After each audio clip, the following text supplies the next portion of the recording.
Fanazavana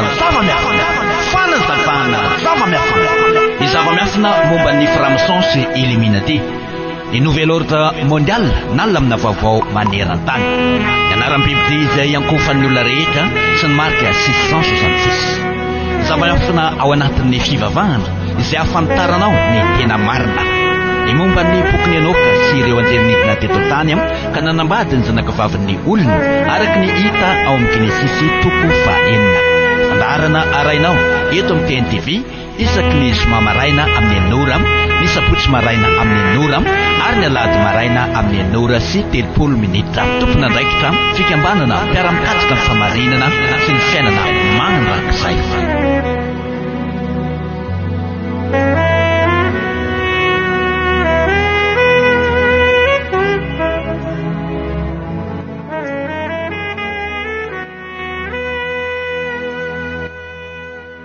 Isorana mandrakariva ilaina amorona zao tontolo zao manome antsika tombonandro, mbola afahanao mijery n'izao fandaharana androany izao ary afahako ihany koa manohy an'ity fandaharana ity. Miarabanao ny tenako ary manonona ny fahasoavana sy ny fiadanana avy amin'ny avondrindra itoetra ao mitokantranonao. Izany fiadanana izany no natonga ny mpamonjy ny teny hoe ny fiadanako no avelako anareo. Isika izay tena miaina amin'ny famarinana manaradia azy dia andovany zany fiadanana zany ary ho tonga ny fiainana mandrakizay. Izahay avy eto anivo ny fikambanana mpiara-mikatsika ny famarinana sy ny fiainana mandrakizay dia tsy mitsahatra manentana anao hoe ary tsy tapaka ity fandaharana hoentina ity isaky ny zoma, ny sabotsy, ny alahady fa zava-miafina marobe no horenao sy ho hitanao eto amin'izao fanazavana izao ka androany dia tohizatsika ny famakina ny ao anatin'ny boky Enoka efa nazavaina teto ny mahakasika ny franc-maçon sy Illuminati izay mametraka nouvel ordre mondial sy ny hitondra n'izao tontolo zao anatin'ny fanjakana tokana sy ny fandaminana tokana ary fitondram-panjakana rehetra eran'izao tontolo zao dia ao anatin'izany fandamina ny franc-maçon sy Illuminati izany. Efa nazavaina teto zany, nazavaina teto ihany koa ny atao hoe anaram-biby izay ankofan'ny olona rehetra eran'izao tontolo zao sy ilay marika 666 izay mipetraka eo amin'ny andron'ny olona rehetra araka ny voalaza amin'ny Apokalipsy 3:12. Izany zava-miafina rehetra izany ho anao izay nanaraka tsy tapaka n'ity fandaharana ity dia efa fantatrao tsara. Ao anatin'ny fanazavana ny boky Enoka isika izao ka ny Enoka 2:20 no ovakitsika androany. Omaly dia novakina teto ny Enoka 2:9 sy ny 7:7 izay nandrenesantsika sy nahitantsika ny fivainianana voalohany nataony Enoka tany an-danitra, satria Enoka dia voalazan'ireo apôstôly hoe niarana andeha tamin'ny avondrindra ka izany diany Enoka sy ny fiarahany tamin'ny avondrindra izany dia tonga hatrany an-danitra mihitsy nivezivezy tany Enoka, nampahitana ny zavatra rehetrarehetra tany, nitaritiny ny anjely Enoka, noentin'ireo anjely tamin'ny toerana isan-karazany izay tian'ilay anjely hitondrana azy. Dia toy an'izany zao no ovakina eto amin'ny 2:20 Enoka 2:20. Ny soramandry dia toy izao: ireo kitana no fatorana.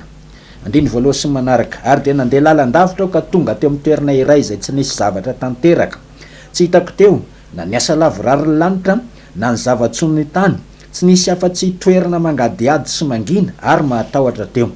Hitako teo ihany koa ny kitana 7 izay mifatotra toy ny tendrombohatra lehibe, toy ny afo mirehitra.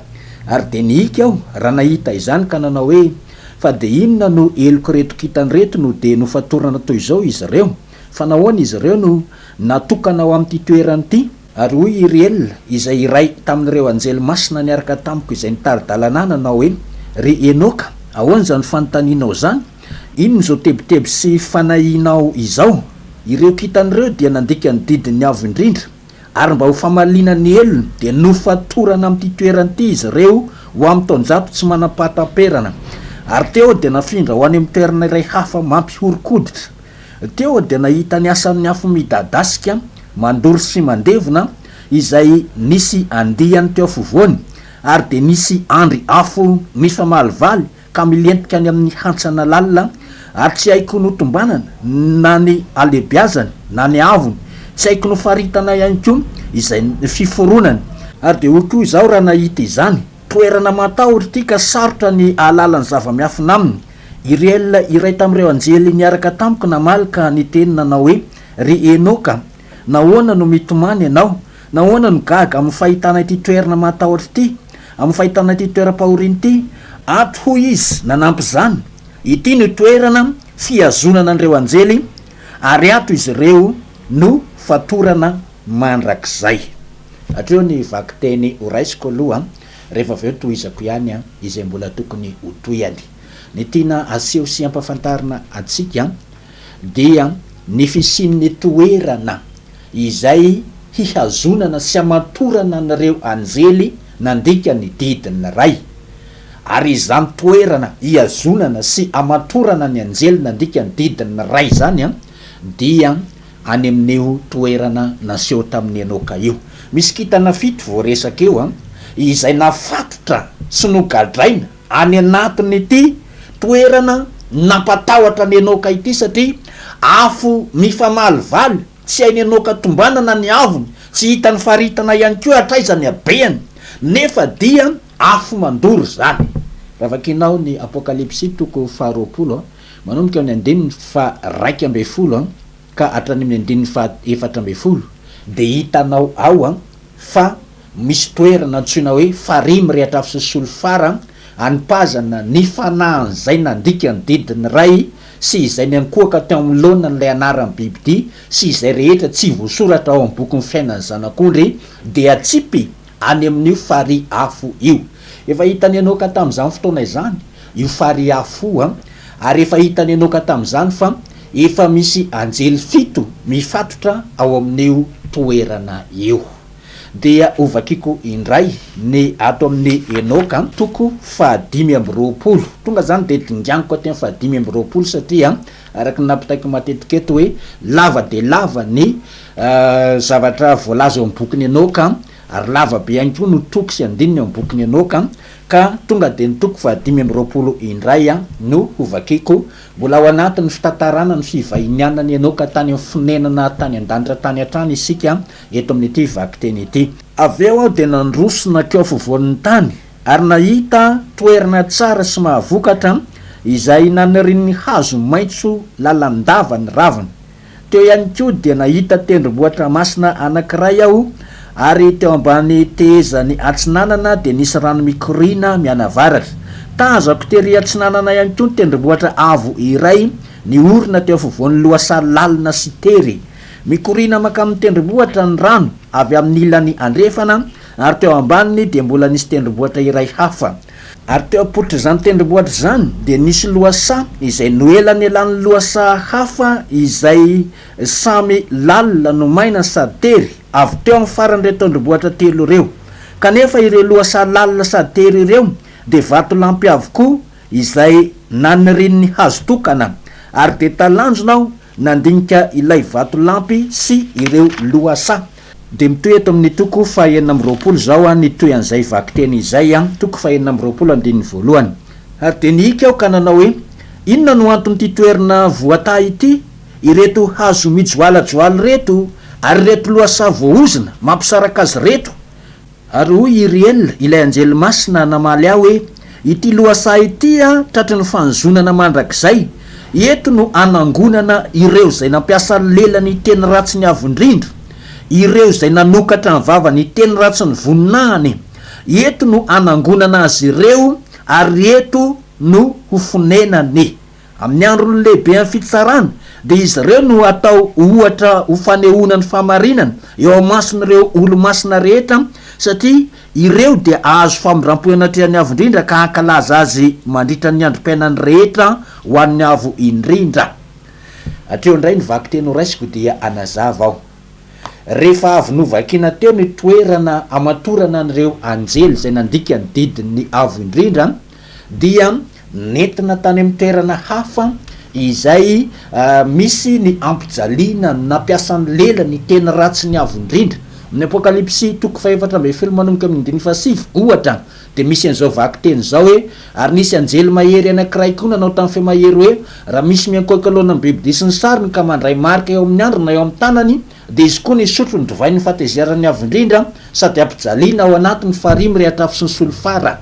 Ity toerana voatanisa eto amin'ny bokin'ny Enoka izay toerana voaozina ny iray ary eo ihany koa nefa nitoerana vota izay onenan'ireo voavonjy ny olom-boavonjy zany de any amin'ny toerana notahin'ny avo indrindra. Ny mpamonjy ny teny hoe mandrosoa ianareo izay notahin'ny avo indrindra, mandovany fiainana mandrak'izay. De aveo koa izy ny teny hoe nareo zay voaozona ho any amin'ny farimy rehetra sy ny solofara kosa izay voavoatra ho an'ny devoly sy ny forongony de roahana ho any amin'ny farimy rehetra sy ny solofara. Eto amin'ity toerana lazainy Enoka ity izany voalaza rehetra izany. Andefakiko vetivety ohatra ato amin'ny Lioka toko fahenina ambin'ny folo dia manomboka eto amin'ny andininy fa 7 ambin'ny folo zao ny vakiny teny. Nisy lehilahy manan-karena anankiray ny akanjo volomparasy sy rongony fotsy madinika sady nanara-po fatratra isan'andro tamin'ny fafinaretana. Ary nisy malahelo ferena anankiray atao hoe Lazarosy napetraka teo anilan'ny vavahadiny ary naniry mba hinana zay latsaka avy tamin'ny atabatry ilay manan-karena izy fa ny alika kosa no avy ka nylelaka ny feriny. Ary maty ilay malahelo de nentin'ny anjely ho any antratran'ny Abrahama. Ary maty koa ilay manan-karena de nalevona ary raha nijaly tao amin'ny fiaina tsy hita izy ka ny andrandra de nahita ny Abrahama teny lavitra eny sy Lazarosy teo antratrany ary izy niantso ka nanao hoe ry Abrahama raiko mamindrafo amiko irao Lazarosy mba anoboka ny tendrony ratsan-tanany amin'ny rano mba ampangatsitsika lelako fa fadiranovanao eto anatin'ity lelafo ity. Fa hoy Abrahama anaka tsaro fa ianao efa nahazo ny zava-tsoanao tamin'ny andro ny ainanao ary Lazarosy kosa zava-dratsy ka ankehitriny izy no ampifaliana ty ary ianao kosa no fadiranovana. Ary mihoatra noho izany rehetra zany misy tevana makadiry ajadona eo anelanelantsika mba tsy ho afa-mita ankeny aminareo izay te hialy ety ary tsy ho afa-mita ankety aminay izay eny. Zany hoe ny mpamonjy raha ny teny izay elanelana misy eo amin'ny olombonjena sy eo amin'ny olona may zay de tena misy io tevana izay manelanelana ny olombonjena sy ny olona voaozona io. Tena misy zany io antsana io de voatanisa ao amin'ny boky Enoka ny karazana toerana izay ametrahana ny olombonjena sy ny karazana toerana hafa ametrahana ny olom-boaozona de ny olona overy ho any anatin'ny farimy rehetra sy ny solofara. Ka eto amin'ity zavatra novakina tamintsika eto amin'ny boky Enoka ity no mampafantatra ny antsipiria ny zavatra itranga. Ianao zany io miaina eto ambonin'ny tany io dia misy toerana iva an-tananao ao aoriana ny fahavelomanao. I toerana iva an-tananao io dia toerana tsy maintsy iva an-tananao na tianao na tsy tianao kanefa miankina amin'izay safidinao sy izay fiainanao eto ambonin'ny tany. Io toerana iva an-tananao io raha nanao ny tsara sy nampiasa ny lelanao sy ny vavanao hiderany avo indrindra ianao de any amin'ilay toerana voatany misy ianao. Raha ohatra kosa ianao sady nandika ny didiny avo indrindra no ny teny ratsy ny anaran'ny avo indrindra io anarana tonononao sy ivavahanao io ny anarana hoe Jesosy na Jesoa na Yezus na Kristus na Jesus na Jesosy, ireo anarana tonononao reo de anarana fitenenana ny ratsy ny anaran'ny avo indrindra. Vakeo ny Apokalipsy toko 7 andininy fahadimy ka hatrany amin'ny andininy fahavalo ambin'ny folo ary manome 666 io anarana io.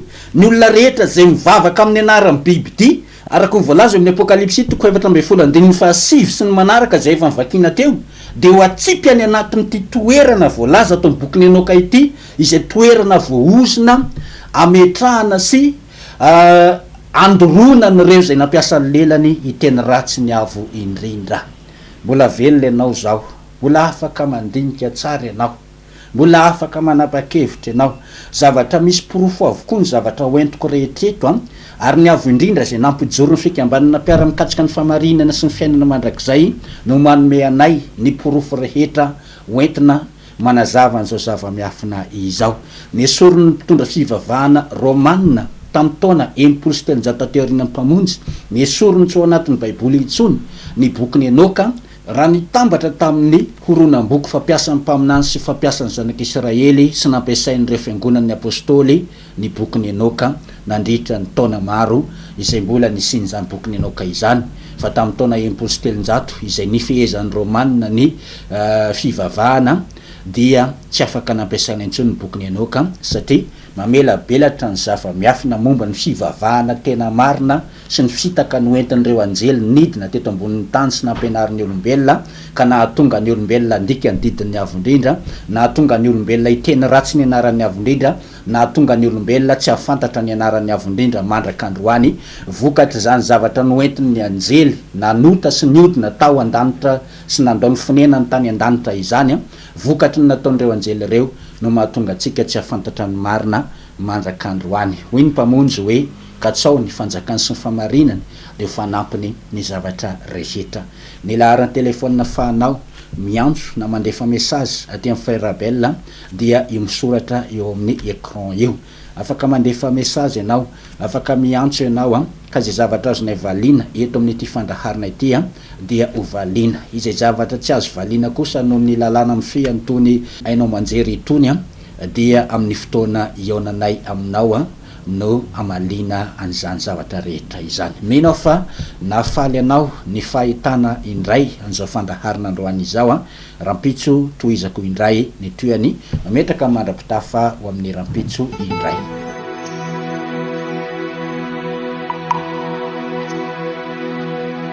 Fanazavana zava-miafina ny zava-miafina momba ny franc-maçon sy Illuminati. Ny nouvel ordre mondial nalamina vaovao maneran-tany. Ny anaram-biby ity izay ankofan'ny olona rehetra sy ny marika 666. Zava-miafina ao anatin'ny fivavahana izay ahafantaranao ny tena marina. Ny momba ny pokony enoka sy ireo anjelinidina teto tany ka nanambady ny zanakavavin'ny olona araky ny hita ao amin'ny Genesisy 4:4. Fandaharana arainao eto amin'ny TNTV isaky ny zoma maraina amin'ny 9 ny sabotsy maraina amin'ny 9 ary ny alahady maraina amin'ny 9 sy 30 minitra. Tompon'andraikitra fikambanana mpiara-mikatsika ny famarinana sy ny fiainana mandrakizay.